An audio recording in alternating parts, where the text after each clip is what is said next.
Despite being an only child, I never had a good relationship with my parents, and we haven't been close in years. At the first opportunity, I left home in search of peace, until one day, I suddenly realized I missed them. However, reaching out in the normal sense wasn't really an option. I didn't remember either of their phone numbers, nor did I keep in contact with any of their friends or relatives.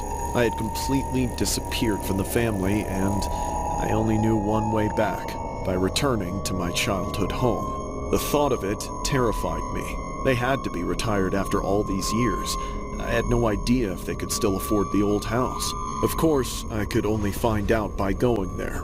I put it off for months, just recently mustering the courage using Father's Day as an excuse. A large part of me was genuinely hoping I wouldn't find them, but when I arrived, I could tell they were still there. The house had the grimy, unkempt look it always had because they never took care of anything.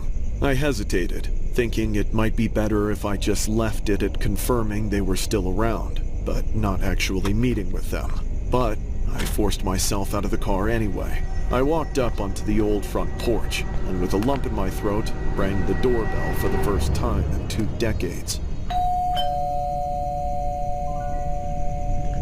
It didn't work. I wish I could have just taken that as a sign to run away and let them think it was just some kids playing around. But I stayed there until the door opened.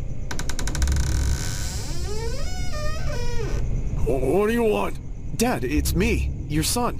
What? By God, it is you! Come here! Whoa, ow! You look as young as the day I lost you. Ugh, let me go! You taste just as good, too. I won't ever let you go again, boy. Now give your daddy some sugar. Dad, let me go! Wow, somebody got strong. What, you just come here to beat on your old man? No, it's Father's Day. I just wanted to catch up with you guys. Is Mom home? Well, it's not Mother's Day, is it? No. She's asleep. Maybe she'll wake up in a bit. Come on in. All right. So, what do you think? Looks just like the house I moved out of. Thanks. You hungry? No thanks. I ate before I came. Besides, I think something's gone bad in the fridge. Oh, must be. You know I never had the sense of smell in the family. That was your mother. Was? Is she? I said she's asleep. Now don't you bother her. I'm just gonna go find something for us to eat in the garage freezer. But I said I'm not hungry. Crazy old bastard. I just want to see my mother. No. Mom? Are you in there? Mom? No! Mommy! You idiot! I told you not to bother her! You come back here after all these years, and you still haven't learned how to listen to simple instructions! Let me go! You little bastard! That hurt! Get back here and take your punishment, you brat! I ran out of there even faster than I did when I turned 18. I felt just like a terrified little kid again, fleeing without understanding what was happening anymore. It couldn't be. My mom was dead, and my dad was just living with her corpse? Every bit of healing I had accomplished had all been undone by a single moment that would haunt me forever. No matter how many terrible things I could say about my mother, I never wanted to see her like that. It took me a while after I drove off to pull myself together and call the police. Not like my dad would have time to dispose of the evidence or anything. They arrested him as soon as they arrived at the house and saw what I saw. Apparently, she had died over a month before I visited, potentially up to 3 months. They said it's difficult to tell when the decomposition is that far gone. My father never took her to get the medical care that could have saved her life, and after she died, he let her rot. Now, all I keep thinking is, I could have seen her one last time if I hadn't waited so long to visit. I might have even saved her life. Instead, this will be the last time I saw either of my parents on Father's Day. This Father's Day story was inspired by a 68-year-old Lebanon County man who did not report his wife's death and continued living in a home with her body for at least a month. Evidence indicates that Michael Makula had been residing inside the home for at least a month after Charlene passed, and was aware of her passing and had taken measures to conceal her passing. At this time, there is no evidence to indicate Michael Makula sought medical treatment for Charlene, nor did he attempt to notify authorities of her passing. Michael initially told officers that his wife was not home. As officers spoke with Michael and began to check the home, Charlene Makula, 66, was located deceased within the home. Officers observed signs indicating Charlene was in a state of advanced decomposition. Charging documents say Charlene's family members made prior requests for well-being checks and said she suffered from mental health disorders. A neighbor who did not want to be identified said the new owners came to check on the property and asked nearby residents about the home. The neighbor said the new owners noticed a foul odor and called for a well-being check. Michael was charged accordingly.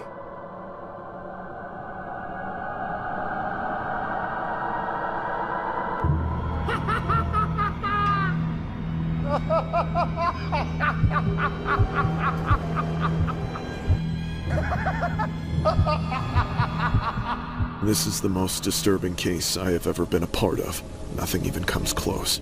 It was Father's Day. My shift had just started and already things were shaping up for a miserable time. I'd left my family at home for the evening. Night had come early thanks to an overcast sky, which opened up to pissing rain as soon as things cooled off. It should have stayed warm, but it wasn't. It was colder than made sense, and something about it told me things weren't right. Pretty soon, I got the call. Double homicide in the trailer park. Apparently some poor bastard tried to surprise his grandparents with a random visit, and found them both dead. Far from an ideal time for any of us. Alone, I raced to the outskirts of town. More units would be on their way, but someone had to get out there and take control of the situation before the whole trailer park turned into a zoo, and I happened to be the closest. When I got there, a small crowd was already gathering outside the trailer in question.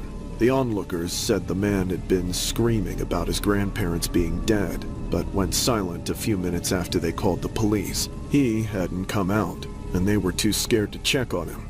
I made my way past them and up to the trailer. The door was wide open, and though the rain was starting to soak through my uniform, I felt no desire to rush inside. What I walked into, well, and I'd prefer to let my body cam footage speak for me.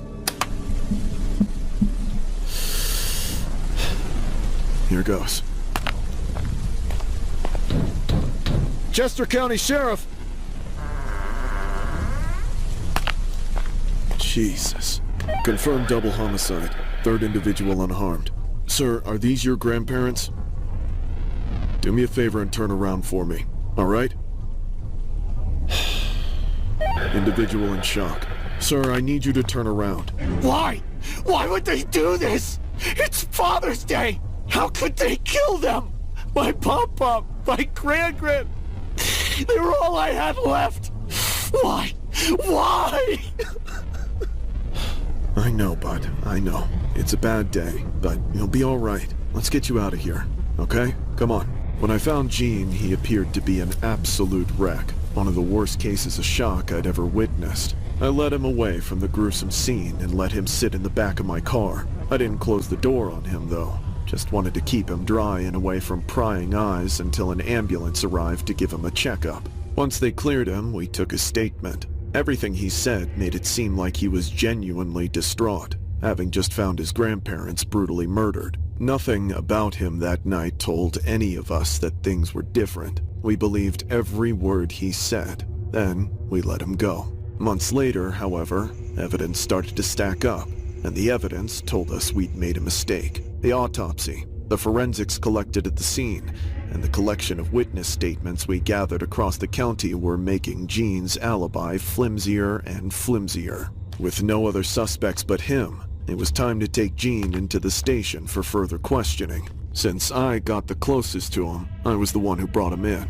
I found him living in a house much nicer than his grandparents' trailer, with a brand new blue Mustang parked out front. These were hardly the purchases of a grieving man. There was a smile on his face too. He couldn't get rid of it, not even when we sat him down in the interrogation room. He was just as mentally unstable as when I first saw him, but now in a completely different way. A sinking feeling in my gut told me I had been duped, so I did not hold back. I told Jean we had him dead to rights, laid out every single way I knew he was lying to me. It took several brutal hours of one-on-one interrogation, but I finally got him to crack. You're right, I did it. I killed them. It broke my heart, but I blew Pop-Pop's brains out. Then I pumped Gran full of lead. Jesus Christ! Why? If you love them so much, why the hell did you kill them? Why does anyone do anything? For their money! Thanks to them, I had the best Father's Day ever! Once you've looked into the eyes of a person and realized they are completely and truly broken, with no hope of ever being saved on this earth, you never forget that feeling. Every single Father's Day for the rest of my life, no matter what my kids do for me, I'll always be thinking about that psycho. Gene Alexander Scott executed his grandfather in a plot for money, then turned the gun on his great-grandmother in a pair of killings on Father's Day in 2020. Gene Rogers, 61, and Billy Rogers, 78, were found taken out in their home. More than a year later, police arrested Scott at an army base in Germany where he was stationed. He joined the army after the deaths. Scott, a 26-year-old from Colombia who was in the Marines before the killings, pleaded not guilty. He has not been convicted of any crime in the case and has been jailed without bail pending trial. Scott created a phony alibi and used others to explain his whereabouts. After plotting the execution of his grandfather for weeks, Billy Rogers was killed so there was no witness. Scott was ultimately sentenced to 60 years in prison, where prosecutors said the motive was greed.